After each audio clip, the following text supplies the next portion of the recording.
like grab attention through your content? Yeah.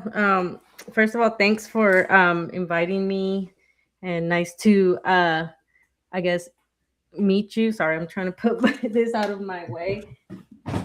Okay. Um, and Yeah, because I know I see you on the comment section with me and Lynn go live, so it's nice to actually put a face and stuff. yeah, thank you. I appreciate you taking the time. Um, we Maybe this is so better. obviously I found you through Lynn, and I really enjoy watching you guys together, especially like when you're analyzing deals or just looking at properties and things like that. I think that's really special. I Mm-hmm. One of these days I'd like to learn how to do that too. But our Lynn and I were just talking about maybe being technologically challenged. I know I am for sure, but we've Mm-hmm. learned a lot. Um, so she did share your channel with me a while, and I was looking over some of what you've put out, and obviously I've caught some of your lives together and your videos together, but um, I think one of the questions that I had, and these are probably going to pertain to both of you, but one thing that caught my attention was it seems like your channel is really intentional about serving the Latino community. And one thought that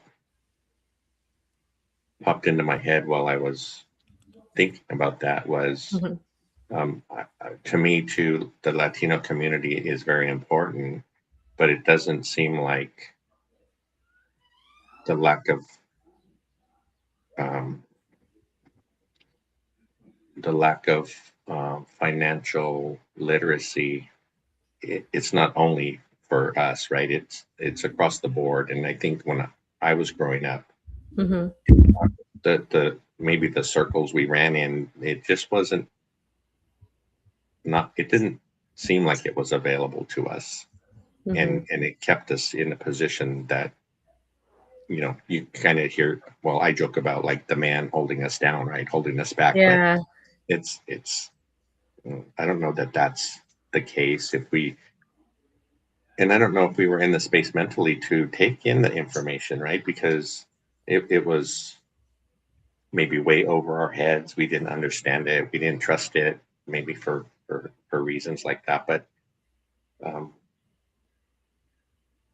and it seems like you've taken on the responsibility because somebody needs to be talking about that. Mm-hmm.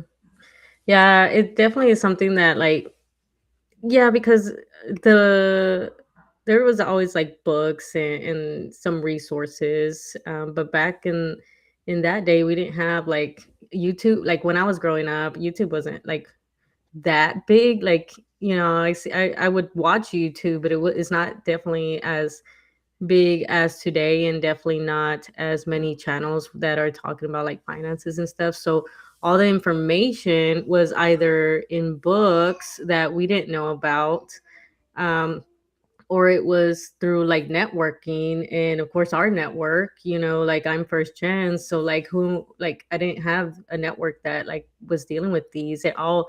My friends and like family members or whatever, they were just trying to like get by and just pay their bills and like provide for their kids. So other than that, and it's not for lack of trying. I know my dad tried like several times. Like little things that he did was like to find a school for me to go to, like little things that he can do. I remember he would talk to maybe a client because he's a mechanic, so he would like get people, and he might hear about like maybe back then, you still had the CDs with like little programs and stuff. So I remember he would bring like CDs that somebody told him about math or whatever. So other than that, he wouldn't know, because it would be somebody that, from off chance that he happened to meet somebody that actually mentioned that to him. And so I think a lot of us like grew up that way. And then now that we're kind of like realizing, at least for me, that it has been out there to try to like find, how to do something. There was another thing that I had to um learn about was that when you're looking at a lot of these like finance books and you read them and then you try to apply them to yourself, there's kind of a little bit of disconnect because in the Latino culture, we're more of like collective mindset, right? Like we help our families and a lot of like for example, my parents send money. I've sent money to like my grandma and stuff like that. So like that's in our mindset. But then when you see some of these books, they talk about like, oh, just more individualistic a little bit. So I think there was a little bit of disconnect there of how do you like balance that? How do you create like that harmony of, both? Because obviously we live here, so money system is different, but also we feel, we have some cultural like responsibilities that we might feel or whatever. I mean, for me, it's a part responsibility, but also like I want to, be able to help my family as well, because I see I have that same mindset. Like, I'm not gonna just like be the one that's rich and not be able to like do things for my parents or whatever, or my sister or even my friends. Like, so I think that was one thing. So when I got with real estate, the same mindset was like, I don't see people like talking about addressing what we kind of like are dealing with and our kind of struggles.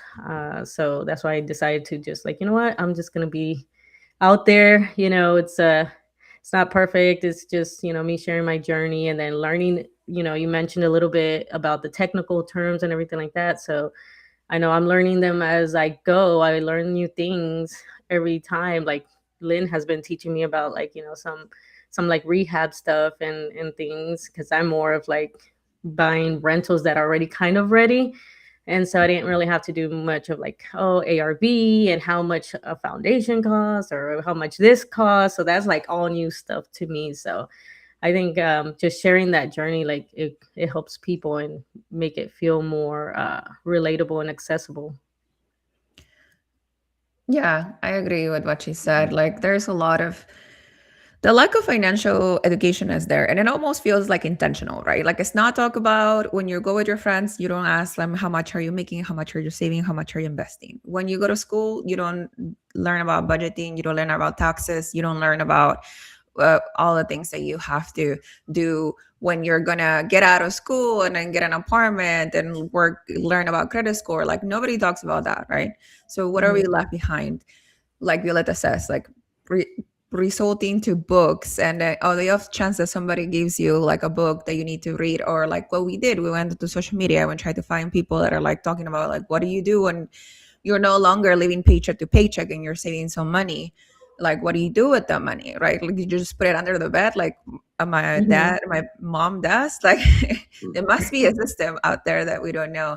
And it's only when you reach that one instance at which you're like no longer just surviving and not longer just paying your bills, that you're like, okay, I have a little bit left over.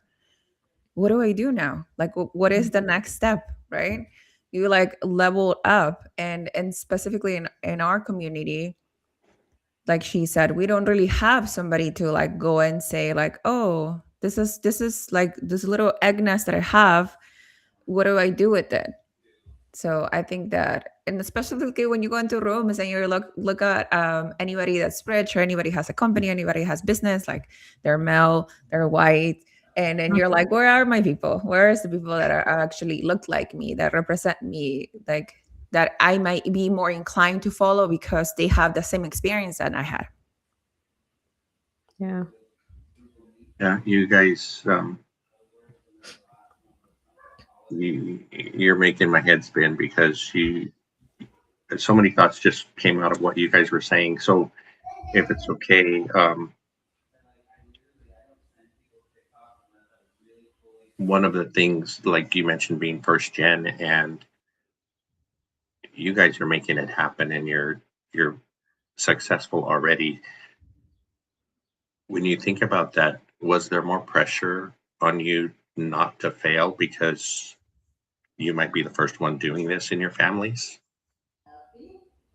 Yeah, definitely. I think definitely growing up, you I felt that pressure, especially, me being first gen, but I also grew up like undocumented and stuff. So there was also that pressure that of, not making their sacrifice, like, you know, make it worth it for them to have brought me over here. So you grow up a little bit with that guilt and stuff. And it's something that, like, I do, now that we're all stable and stuff like that.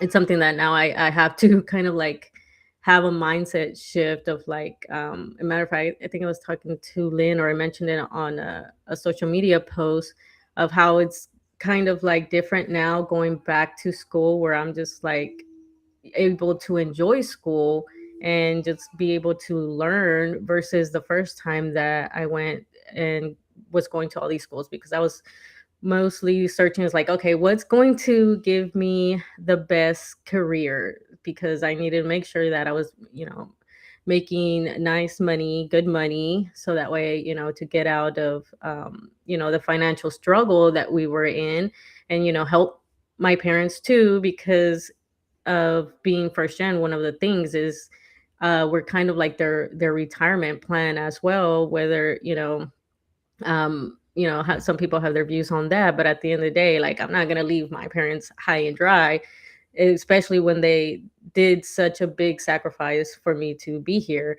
And so, yeah, it's a lot of, uh I definitely grew up kind of like struggling with, like, oh my god, I gotta do everything the best and everything like that. Even with school, I had to make sure I got the best career. Like, it wasn't even a career that I was interested. It was like, what can I do to that, that I can make good money. And so now that I'm more stable and all that, now it's kind of like pulling that back and just enjoying life on my terms and stuff like that. So I definitely struggled with that basically my whole life. And I think it was maybe this past year that I'm finally able to kind of like chill out and start breathing. Yeah, I think we have eldest daughter syndrome. Even though I'm not the eldest daughter, we have a big gap between my older uh, brother and sister. So, like, they were out of the house by the time I grew up. Mm-hmm. But it is very common for us. And I think not like, at least my parents, they're not expecting me to carry them into retirement, Mm-hmm. but like, because you're growing, like, Violeta, you're growing and like you're expanding, you have your own company, and then I'm growing as well.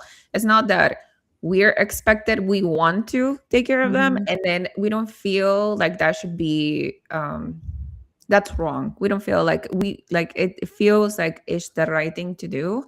And Mm-hmm. it's just like our family unit to bring everybody with us, right? And if we know something, like, I'm sure, like, you're like, when I learn about high yield savings account, I'm like, everybody now get a high yield savings account. When you learn about like matching your 401k, you're getting a match and they're not investing, right? You talk about it and then they're like, well, you don't know what you're talking about. But that's another issue in our family. But definitely, you definitely wanted to include in every single thing that you're learning and that you're moving forward. Yeah, and just want to mention, since you like kind of like triggered the memory, I was like, it's not like you were saying, it's not like our parents weren't trying, but I think once we start learning about finances, like my parents, like they have been thinking about like retirement. Like my dad's been like, okay, what am I going to do with, with my shop? I'm going to sell it. And then, my mom and both of them were just like saving, but it's just in a regular savings account. And then now, as I'm learning about finances and how much you actually need for retirement, and how much social security they're going to get, like, my dad's already 66. So I think he starts getting his first payment, if he hasn't already, but he's going to. But when I looked at that, I was like, it's kind of like, wow, they're so unprepared. And so I think that's another reason why I felt, because I started, I think, my financial journey when I was 25, I think, when I started taking it seriously and I started learning about it. And then I think that's when it really hit me, like the weight of what that I needed to succeed and everything, because I knew that my parents, wouldn't be ready. And um so I started working towards it, and I still was just at the surface level. And then now I'm like, oh wow. So the past few years, and so I did certain things to hopefully be able to provide for them and stuff. So yeah, I think that's another thing is like they try, but they don't know, and we didn't know. So yeah, They can only do the best with what they have, right? yeah, We do that a lot, and I think that's true for all of us. Um, sometimes, well, Lynn's aware, but my wife Cynthia always teases because she says I share too much information. But um, so I'm a contractor. I have a lot of wealthy clients that I've worked for, and I will hmm ask them, because it just seems like they have no problem writing me a check, right? So I'm like, what do you do with your money? And a lot of them have been willing to share. Most of them have been in the stock market and things like that. But I think if you don't, I always say, even in this community, the one rental at a time community, that if you get the opportunity to ask a question, um, nobody can give you a good answer if they don't have all the information, right? hmm So whatever the topic might be, if you leave anything out, you're going to get answers that might not help you. So I think that's why I believe in sharing everything.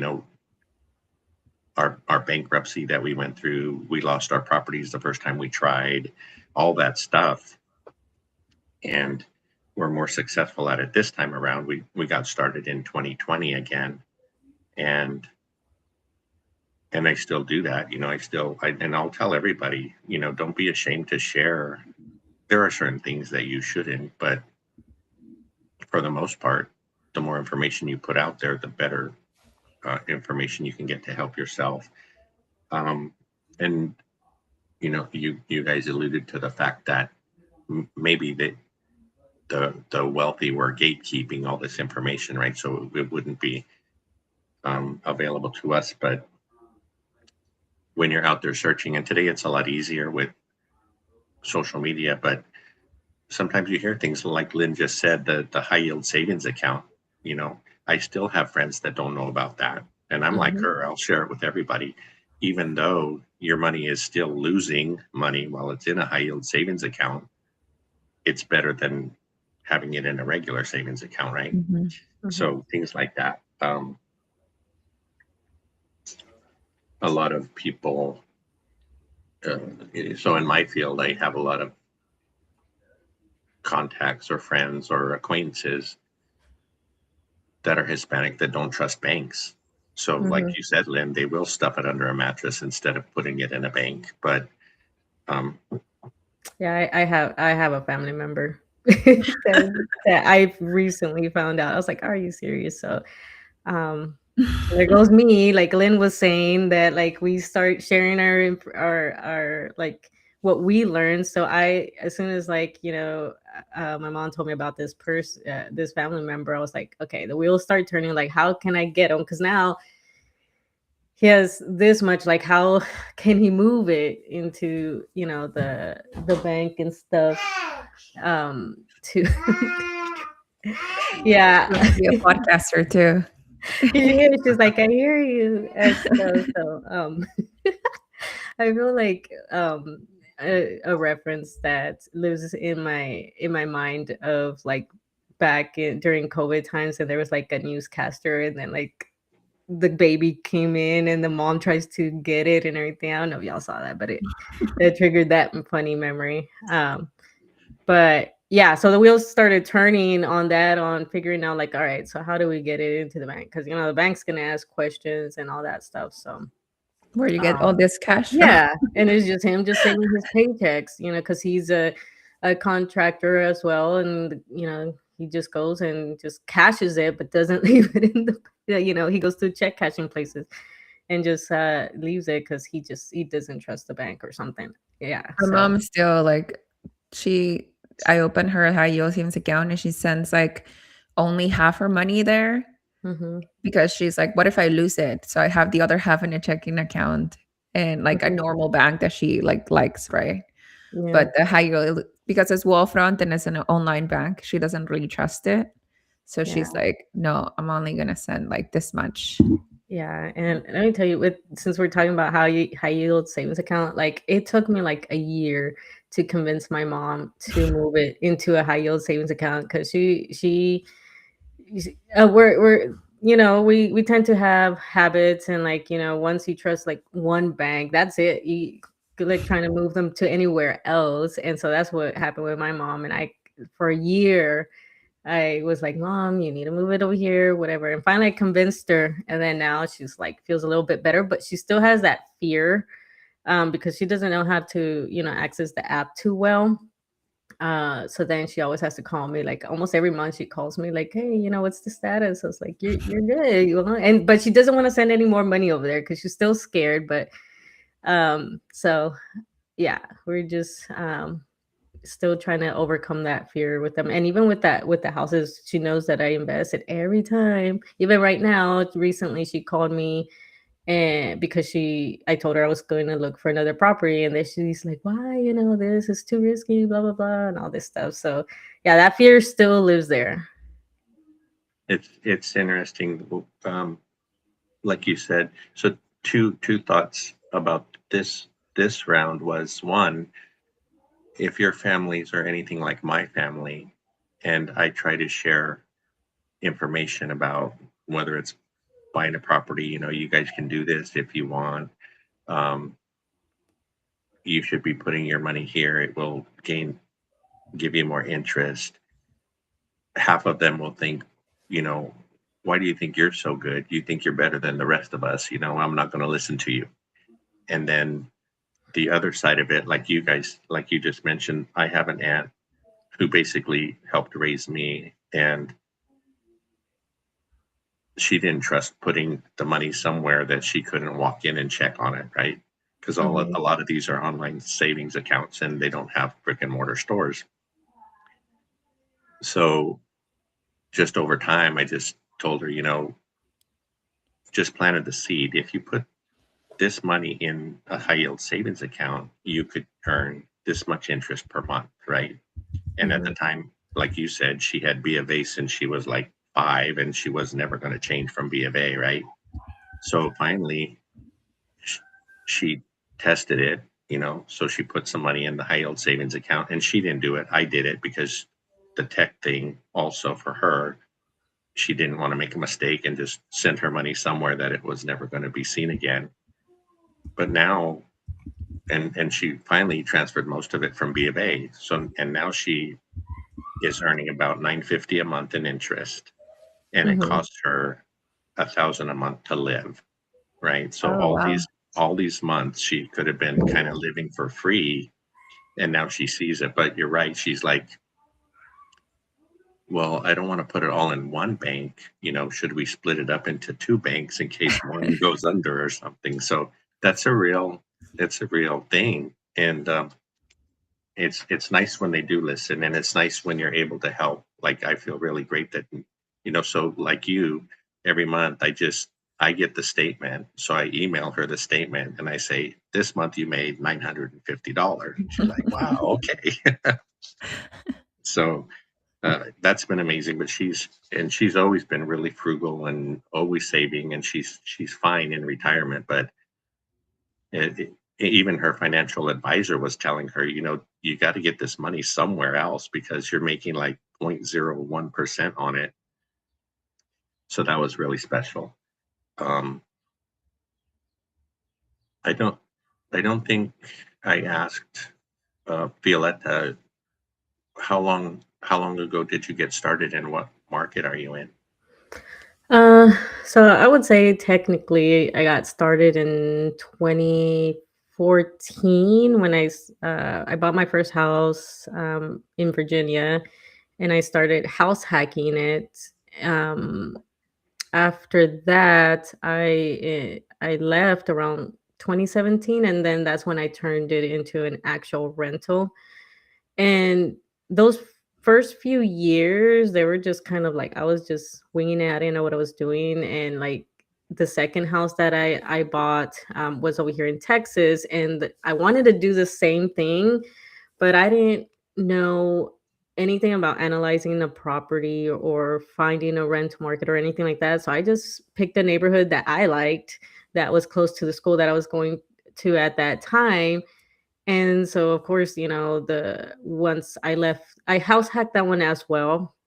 And then when I left there, and tried to turn it into a rental, I ended up just paying, like, I think it was like $200 out of pocket for the property manager, because like the I again didn't analyze anything, so didn't realize that the rental market wouldn't cover the mortgage, or even to cash flow. So but I let the tenant be there, because of course I had to, I had the lease. And so then that stayed there. Then COVID hit. I ended up selling that house because I was like, you know what, I'll just let it go. Um, and I took some money out of my first house to buy my first duplex. And then that started the whole multi-family thing. And I think that was in 2021 or something. And sorry, my nose is running. But yeah, so then I bought a house in California, and I lived there for like 5 years. I house hacked that one as well, and then I ended up selling. So pretty much all like the houses that I lived in, I ended up selling, because I ended up switching my strategy to multi family, and I'm in Milwaukee right now, so I have 3 duplexes there, and then I am trying to see if I could get into the San Antonio market, because that's where I'm at now, and I would really like to. Uh, you know, as I was mentioning earlier, do a little bit of property that needs a little bit more rehab, a little bit more work. Because otherwise, here in San Antonio, the cash flow, the rental market is not, it's not too good to compare to how much you're paying for a property here. So you really have to go out there and find like a more distressed property. So that's where I'm at right now. I'm on the hunt. Okay. And then I think you got started in Who, Lynn? 2022, Lynn. Oh, yes. Yes, I started in 22. But Frank, you haven't told Bella that he is actually in your market as well. Hmm. I'm in a bunch of markets. That's what we get teased about all the You time. just spread out. So we have a duplex in Milwaukee. We have a Mhm. triplex in St. Joseph, Missouri. We have 3 single families in St. Louis, and we have 1 single family in Gary. Mhm. So it, even though we came into it this time with a lot more knowledge, we still went through a lot. Lynn knows 2024 was really rough on us. We had a lot of money we had to put in to fix things up, and a lot of major expenses. We had some vacancies. We were doing rental turnovers in winter, and that was tough in St. Louis especially. But we came out the other side, and I think we're going to be okay. I'm 61 today, and Mhm. not today, but this year, and my wife is ready to retire at the end of this school year. So we're going to have to, I guess, test our portfolio sooner than we had hoped. But I think, and our whole thing was not really to get rich, but just to supplement our social security, and things like Mhm. that, to at least be able to be comfortable. So I think we're going to be able to accomplish that. Um, so when we started our channel, in the beginning, it was just to kind of document our journey, um, kind of like an old school photo album, maybe. If the kids ever wanted to go back and see what you were doing at any given time. None of my mom, I convinced my mom back in 2007 to buy a new build in San Antonio, and Mhm. my mom and dad have passed, but we were able to hang on to that one all this time. And she had a rental in Sacramento, and she was house hacking before we knew what that meant. But she had a house here in Watsonville, California, and she moved into an RV in the front yard and rented out the house. That was the kind of person she was. She was the entrepreneur in the family. My dad was super hardworking, but couldn't save a nickel. And my mom had all these little stashes all over the place. And when she died and we were going through her things, we found all these different envelopes of money everywhere that she had. She did trust banks. And well, actually, she said she didn't trust banks. And I knew she had one bank account, but when she passed and I had to go through her things, she had accounts at like 5 different banks. And so uh, I guess she learned, but she was always saving and she always made it. She went through a lot of hard times, but so I think luckily I got a lot of her in me, so we're going to be fine. If I was mostly like my dad, I probably would be at a bar somewhere spending my extra cash. Um, did so I know you're in the military. Do you think did being in the military have any effect on what your thoughts are about being financially maybe free or more independent? Uh, yeah, I will say that part of the reason I started like my financial journey was because of the military, because they have a few resources, at least they do try. I remember having some like some workshops of like, uh general finance stuff like credit card debt and budgeting and all that stuff. And then they do a little bit.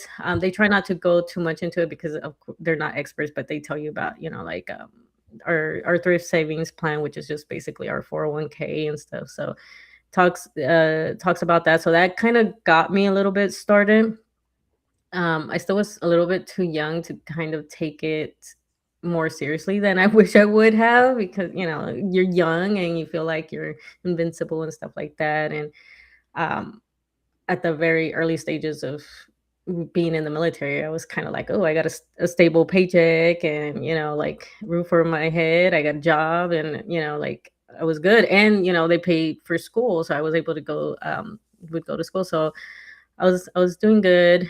But then like towards the end, when I decided to leave, I definitely was started, especially, I think COVID was one of the things that just kind of like had me a mindset shift of like, I think I'm just ready to go, because I think I got spoiled during COVID with being able to telework, and everything kind of like slowed down, because before that it was like go go go, and like waking up early, being just losing sleep and everything like that. And then COVID kind of just like put a stop, and it let me kind of just like breathe. And I was like, actually, this is probably like how I would want to live.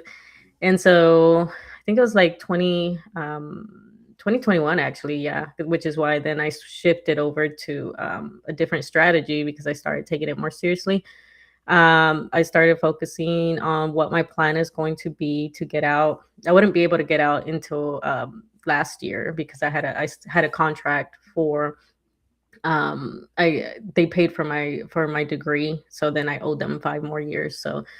Um but in that time I worked on paying down my debt. I worked on just getting skills and building this around, I think I started 2022. I think I started doing um doing the podcast and stuff, the other podcasts. And so then I started kind of like branching out and finding things for me to do that I could probably start making multiple sources of income, and of course, real estate investing, but mostly reducing my expenses, figuring out where I was going to go. So I decided San Antonio because lower cost of living, and part of the plan was to buy some land and live cheaper, and eventually off grid, so I don't have to like worry about. I will say California spoiled me because I had solar panels, so I didn't have like those bills and stuff. So definitely want to go back to that.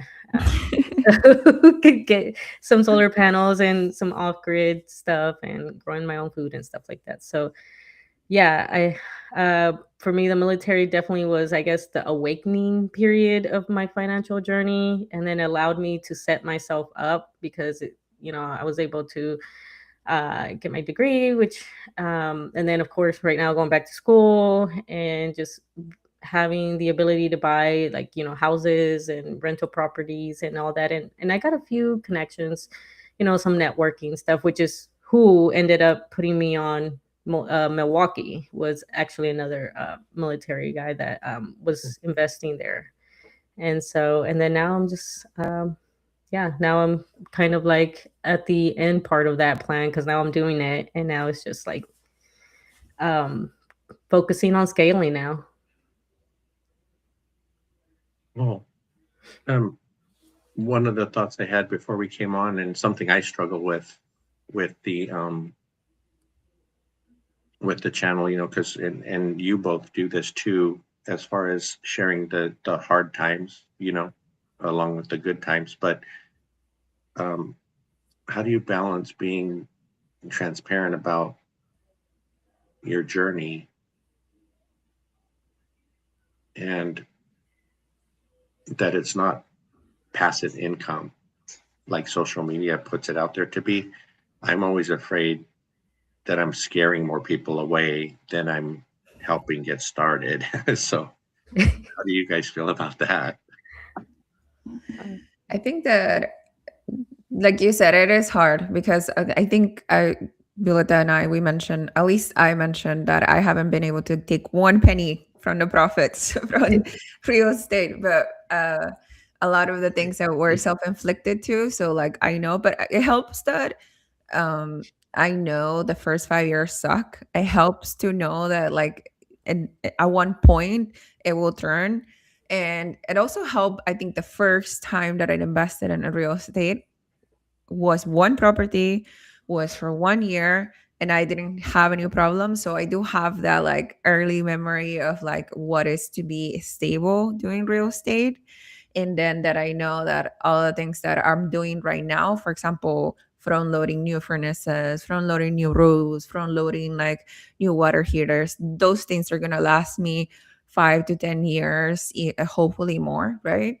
And then so I that's a headache that I'm having now, but I'm not gonna have later. Hmm. Yeah, I definitely, it's one thing that me and Lynn are trying to figure out, because one thing that I was telling her when I told her, like, let's start a podcast together about just specifically real estate, is that um I'm having a hard time, yeah, overcoming that fear for people in our community.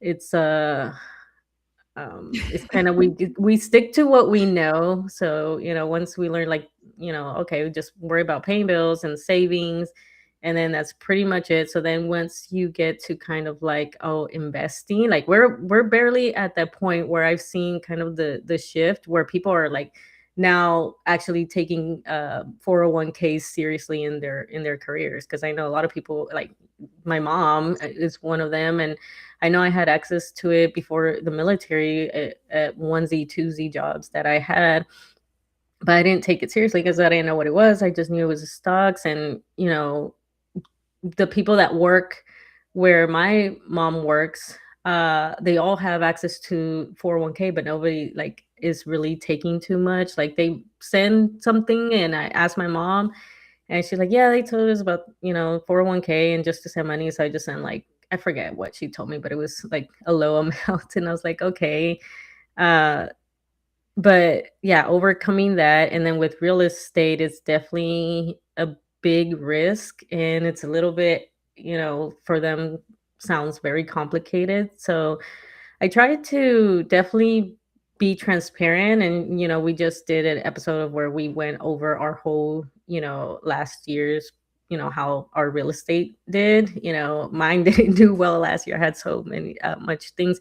Plus, I had a new property that I was like turning over and updating stuff, like how Lynn said, front loading some stuff. And so it's just a balance, but I also try to share some of the small wins. And I think that's one of the things that our community, at least I dealt with it, that we don't tend to look at the good things that come out of things, or celebrate like smaller milestones.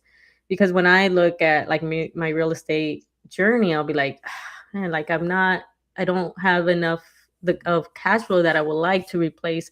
My whole goal was that I would replace my military income with just the cash flow, and I'm not there yet. And so it's a little frustrating when I look back and I say, oh, I've been investing in real estate since 2014, technically, and stuff.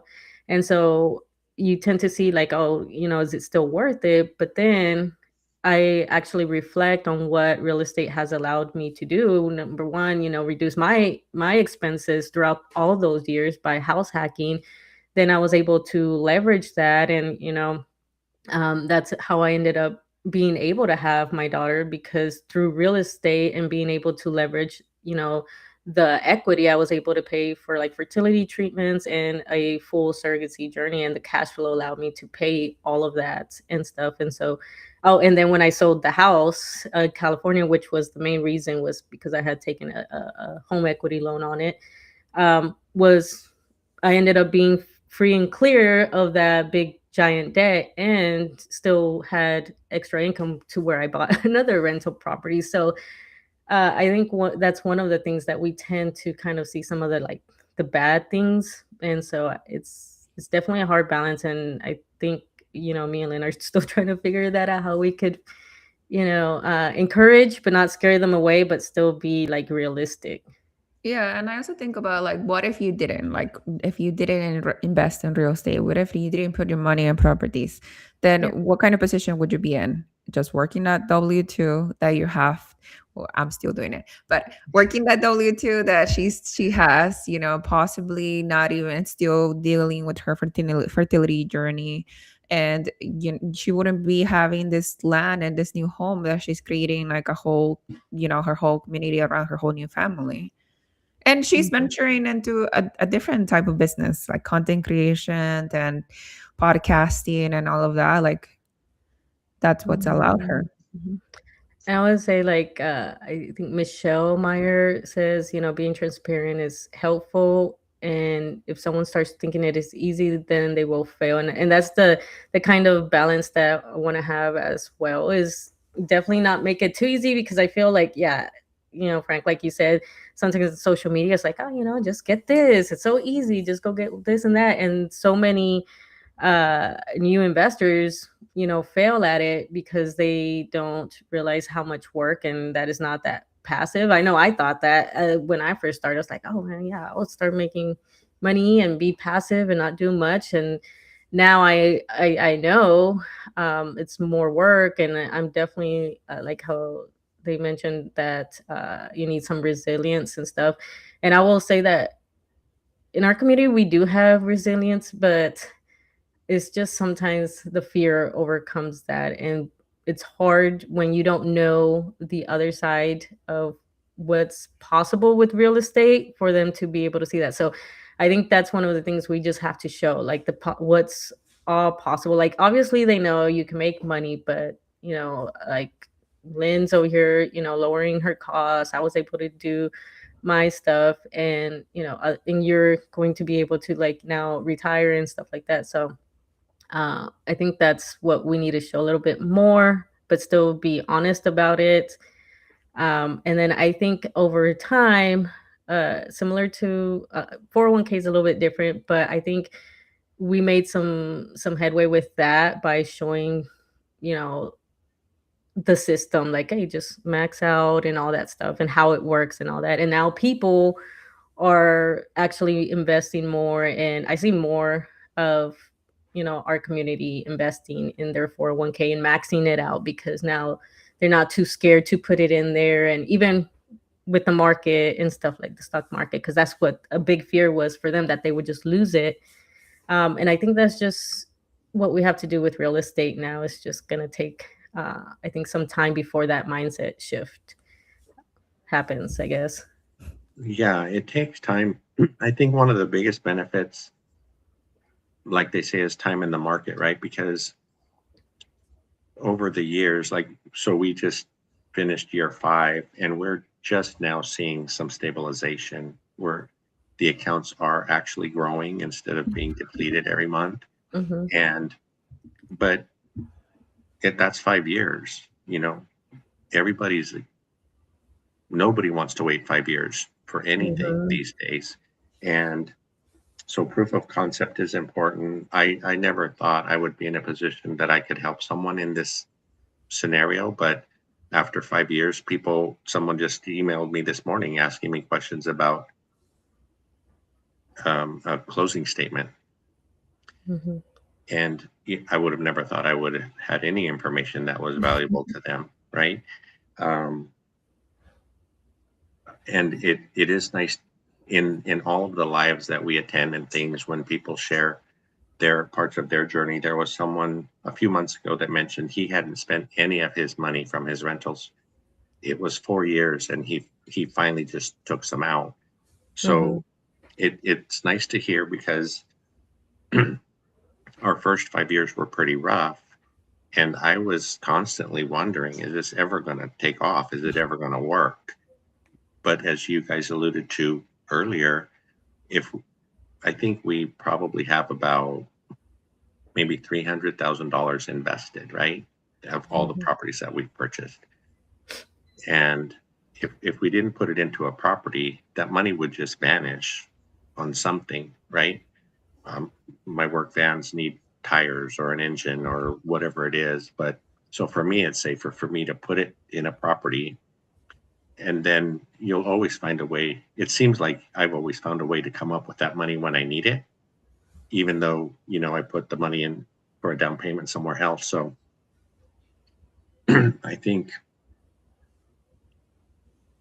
like you said earlier, Lynn, if we had just left that 300,000 in the bank, it would be worth less today, and it wouldn't last us very long if we had to live on it. So I think we made the right move. And, you know, joking with Flavio there on his comment, I think when I say I hope we're not scaring more people away, you know, maybe I'm scaring them away so there will be more deals left for us. I don't know. Yeah, that's true. Um, yeah, that's a big hurdle that I'm still trying to figure out how we can get it done and stuff. So yeah, it's like, the properties that you have is not just like, the cash flow, but like if something happens that you need to pull out like a little bit of equity, you have that there, and it continues growing and stuff, and you can still keep the asset. Like Lynn, she takes out HELOCs and stuff, so Mhm. but she still has the asset still, but it's able to leverage that for her needs or whatever. So yeah, I think that's the problem, that people can't see all the possibilities with real estate and how it could, change, your, I guess, your life, even if it's just, cutting down your costs by having an ADU in the back or something. So yeah. Yeah, that's wild. I think for us it's not that great yet, but we do have options today that we didn't have 5 years ago, right? Hmm. And every year those options get greater and greater if you're smart with your properties, right? You don't Hmm. just cash out every time you can and go blow the money on something silly. But I'm grateful to, and when you realize something like that about the new options that come around, and even just with the information that you gain along the way, right? It's like, wow, I didn't know I could, do a HELOC on an investment property or Hmm. things like that. So all the financial literacy and all the other knowledge that we've gained so far has been really awesome. Yeah, Violetta's like debt free right now. Well, like not the mortgage, but she doesn't have a car loan or anything, Hmm. or student loans Oh, Yeah, whatsoever. I yeah, And don't then have she anything. moved. She moved to like a lower cost of living area, so she makes it very appealing to like sell your house yeah. and Oh, move yeah. out. Yeah, I Just did. like adoption, right? But yes, we'll see. Yeah, Yeah. that's part of our plan, Lynn, to sell our house here in California and go move someplace less expensive to get out from under our mortgage, because that's a big one. It's $3,000 a month for us here. And if we could go live somewhere else. We've even actually kicked around the thought of renting, Hmm. because renting could be less expensive for us. We wouldn't have Yeah. hopefully have maintenance or anything on the property, of course. Hopefully we'd find a good landlord that would take care of the place, that but I never thought I would want to be a renter. All my life I never ever wanted to rent. And I don't know why I felt like that, but um But y'all could also like, rent in one spot and then, in a few years be like, you know what, let's go move to this state. Like y'all, it's definitely more flexibility, still reducing your expenses, but then you have like, hey, let's go, I don't know, whatever state you want to go to and explore there for a bit and then go on and and do move that on. way. Yeah. Because the other important thing, I think I can say it comfortably here, out of all the places that we consider moving to, one of my so two things, you can't choose your neighbors, right? Mhm. So if you bought a house and you end up with a crummy neighbor, then you're kind of stuck. But if you're Mhm. renting and you can check out the area, then you know better if I need to move, right? Because of this neighbor or whatever, then you have that option. It's a lot easier to move if you're renting. And also, some of the other states that we've looked at, I wonder what if they don't like brown people?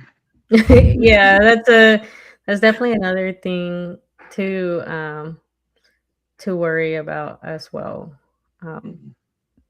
So, where you yeah, can go. yeah, I think maybe you're getting a picture of how weird my mind works, but Oh, I, that's always in the back of my head. Even right now that I'm going back to school because now I have to go into the city where that's a, a risk, a I will concern. say. Hmm.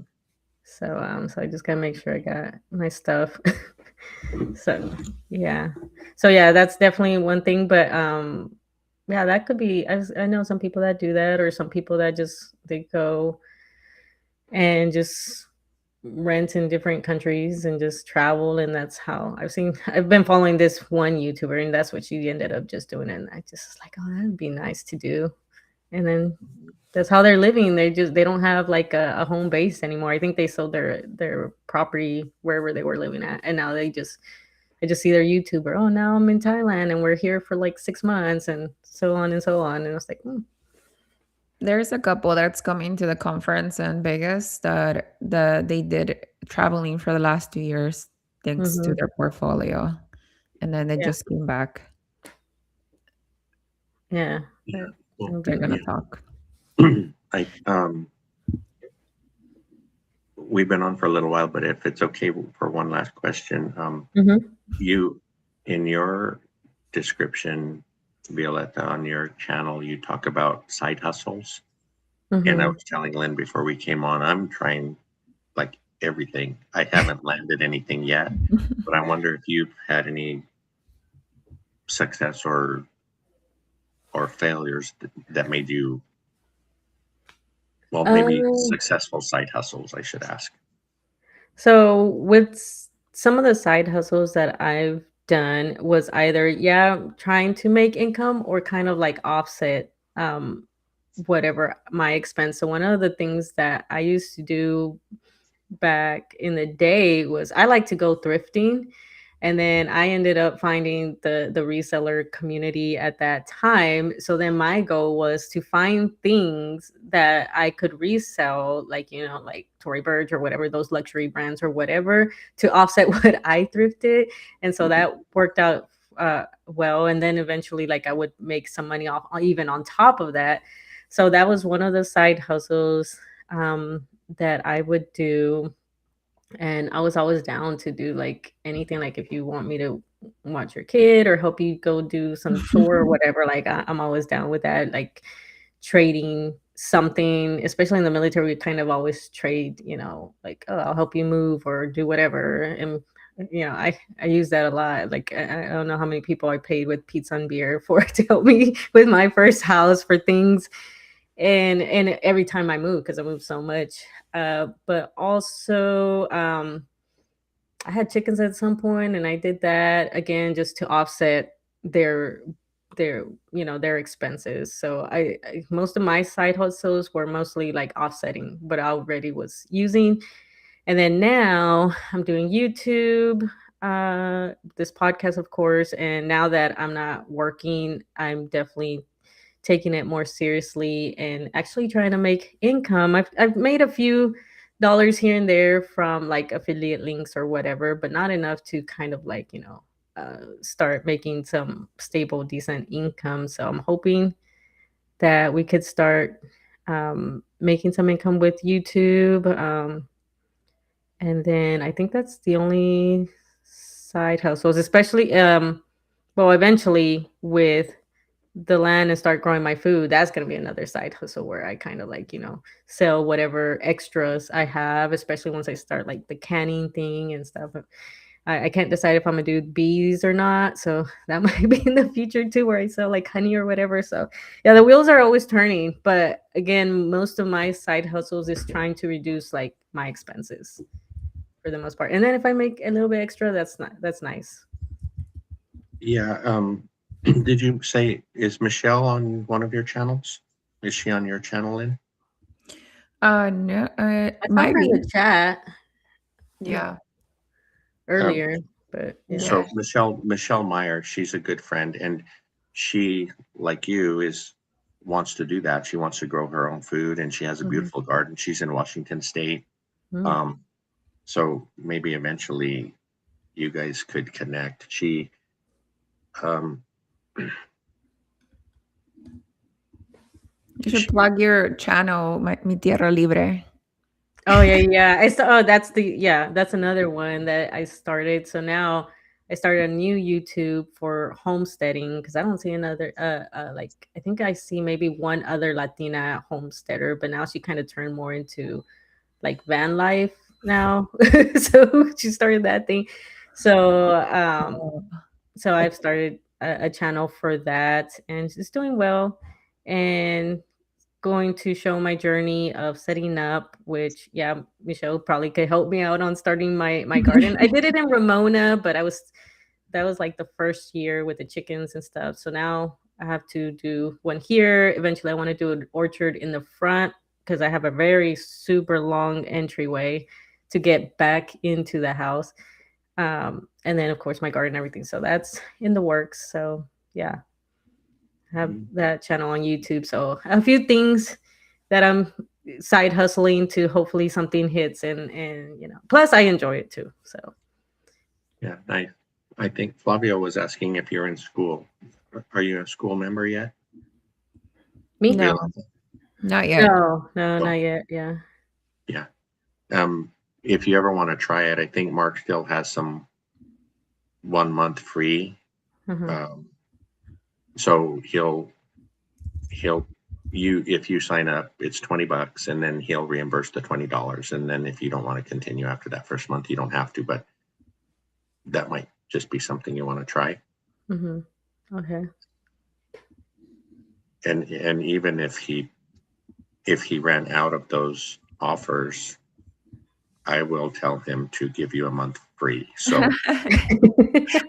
I thought you were gonna say I'm gonna reimburse you for the $20. well, if Not he even. never did, I would gladly do that. But it takes time. A lot of but it is a good place to drop questions and concerns because there's now, what is there, like 500, almost 500 people in there, Mm. and there's a lot of experience in there. That's one thing that we have our Wednesday accountability calls, and I always say I'm not the most knowledgeable person, but bringing everybody together like that on Wednesdays, there's so much knowledge, so Yeah. many people in different states doing different things. There's a few in Texas, um, and it's a good networking as well. So you're always welcome to join us if you ever have. Michelle is saying to move to San Antonio.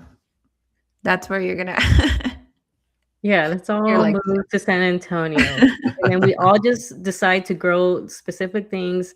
I still need to find someone that's good because I don't want to raise cows. So someone needs to raise cows and someone needs to raise the chickens to eat because I can't do any of the butchering or anything like that. Yeah. I could raise them, but I can't I want and process them, but I don't want to be the one that you could benefit from a take them. contractor moving to San That Antonio for too. Yeah. Yep. sure.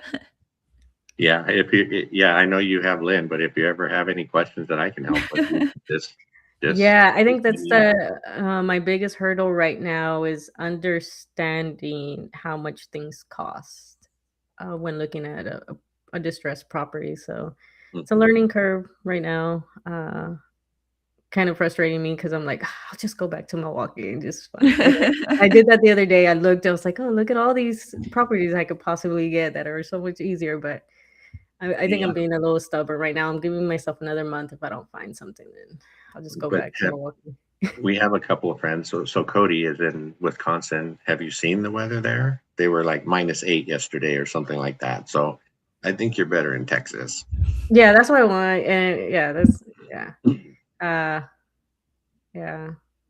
I saw a whole bunch Michelle of says we snow. can do a compound, no cow, goats for birria. Yeah, That's goats. nice. I haven't decided if I wanna keep goats because, like, will I drink? Because I don't drink milk. I don't like the taste of it. I'll eat cheese and all that stuff, but, like, milk by itself, like, ugh. I'll eat it in cereal, but I prefer, like, coconut milk. The taste is better. But, maybe I might get a few goats because I have a lot of stuff that they could eat. So, yeah. I think Michelle would even be okay with your off the grid version. So Yeah. you, you really need to check in with her. Yeah, yeah. I'm trying to be cheap and figure out how I could put the solar panels myself. It looks complicated, but like I refuse to overpay and stuff. And I was like, it's I okay. got solar panels, and this is not an ad, but the cheapest ones that I had were Tesla, actually. So Oh, yeah. Yeah, I gotta figure out how, because the hardest part, the is paying someone to do it is like the what's costly. They charge so much for it. Yeah, So I'm and trying to learn and hopefully not electrocute myself. But electrocutors. I feel and like if I have a degree and another one on the way, I think I should be able to figure it out. I can follow steps. So yeah. there's a lot of good content, and it seems like it's a lot easier these days to do it yourself than it used to be. But I think, and what's her name on the Bigger Pockets Money? Her, Ashley? Bigger pockets. no, it's No. I forget, but her and her husband have been doing like slow burrs all these years. Anyway, Mhm. her husband did theirs, and she was saying that it's not worth it to buy them. It was only worth it for them to do it. The return on investment, because it takes so long to make your money back if you pay someone to Mhm. do it. Yeah, because when I bought the one in San Diego, I got lucky that they were already paid off. But I think they paid, and of course, this was like way back in the days when they had purchased them. I think it was like 25K or something like that. So I've been, like I'm deep into the YouTube of homesteading and off grid right now, and so I was like, there's two girls that I follow, and they did theirs, and I was like, I could do it because I can, and they did it. Now it's not perfect, and they still need more. I think maybe a few more panels to cover most of their stuff, but I think it's just more like tedious than um hard, I guess, from what it looks like. I haven't tried it yet, but yeah, a lot of people have done it themselves and bought like used solar panels and stuff like that. So Yeah, you could that's save gonna be a even. project for next year. Hmm? Would you Yeah, I put don't them know. on your roof or would you put them on the ground? No, so I think I haven't decided if I want to put them in the front because I have like a very long driveway. Like my land is shaped like a flag, kind of. So it's like long strip, and then the big bulk is back here. So I was thinking like maybe I could put them up there and set up like a water system there because that's where I want to put like some fruit trees and stuff, and then a whole setup. Or I do want to do a carport for or garage for the cars and like little workshop because my husband and stuff, and then maybe put them on top of there, So This is not, I don't know anything about this, right? But I know like the further away from the house, from the main electrical panel, is the more resistance the cable carries. So the yeah. less energy you're able to fit into the house. So the closest it is, Yeah. like the Yeah, best. well, I wouldn't put them like so far, but just like a little bit that way so they're not like on top of my house or whatever. So I don't know yet. I haven't decided. That's like a project that I'm probably gonna plan for next year. I think this year I'm just focusing on getting my chickens back and starting the garden. Lindsay, James was asking for the links to your guys' channels. I Are you put guys? in the link for Moni Chisme and then mine, I guess. Yeah, I'll put it. Let's see. Yeah, that's mine. And then this is the channel where we were for me and Lynn. For a podcast. Yeah, how do I put it? How do I type? Oh,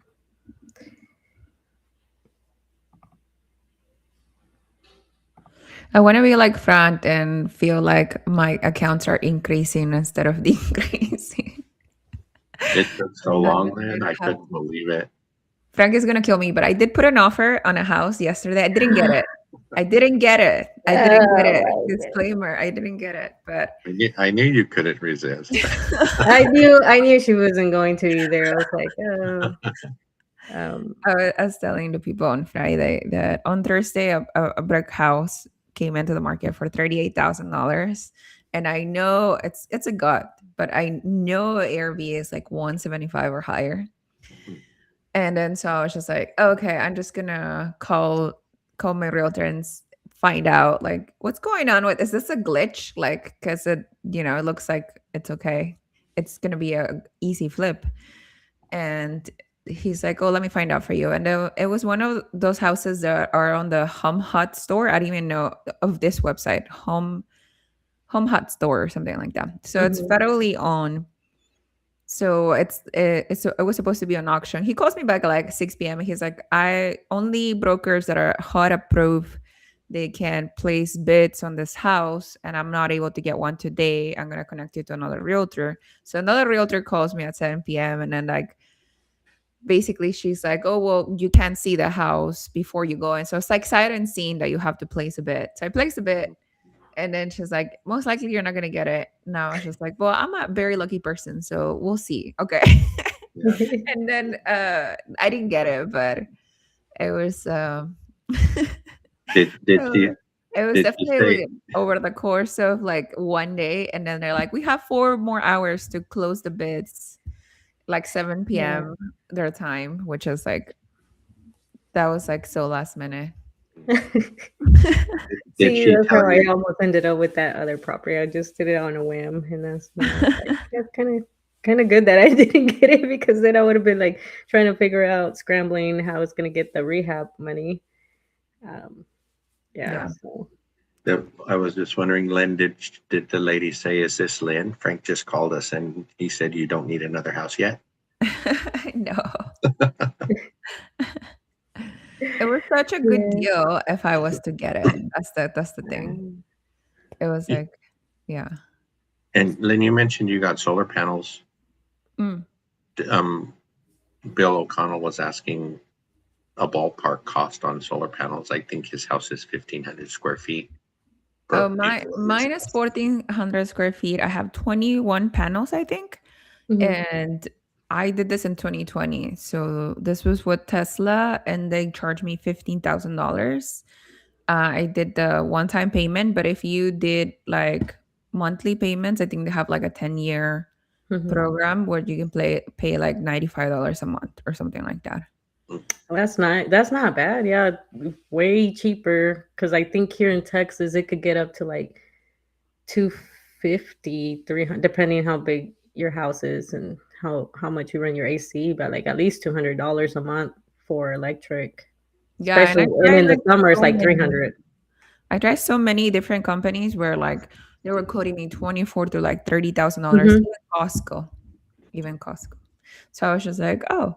And then I don't know if you guys ever been to a Tesla website. It's like you have like three options. There's no negotiation. The price is the price, and like they like give you your credit, whatever. They like check your credit instantly, and everything's like checkout. It's kind of like Amazon for anything. Mhm. Yeah. Yeah, I think I'll start searching. Maybe I could get the used panels and just hire like an electrician to do it. Yeah. Make sure I do it correctly. Yeah, though we have it's not really the same thing, but we bought like one of the water conditioning systems through Home Depot, Mhm. and we probably paid double because we financed it. So that's the Mhm. other thing. I don't know how much interest they put on those payments or anything like that, but there's something to keep in mind. Lynn, are yours on the roof? Hmm. Mhm. Yeah. Can you see the comments that come through my channel too? I some of them. I Oh, think I'm not. I see Bill O'Connell and yeah, uh yeah, some of them. It didn't let me put in the chatter. I don't know what that yeah. Let's yeah. I see. think it's part of the learning process. For us, I think if we did look into solar panels, um, but I wanted to put them on the ground right next to the Mhm. house. Mhm. And there at the time there were some companies that didn't do that. I don't know why, but maybe it's the type of foundation that they need to put in place before they set panels out there or something like that. Mhm. Yeah, maybe.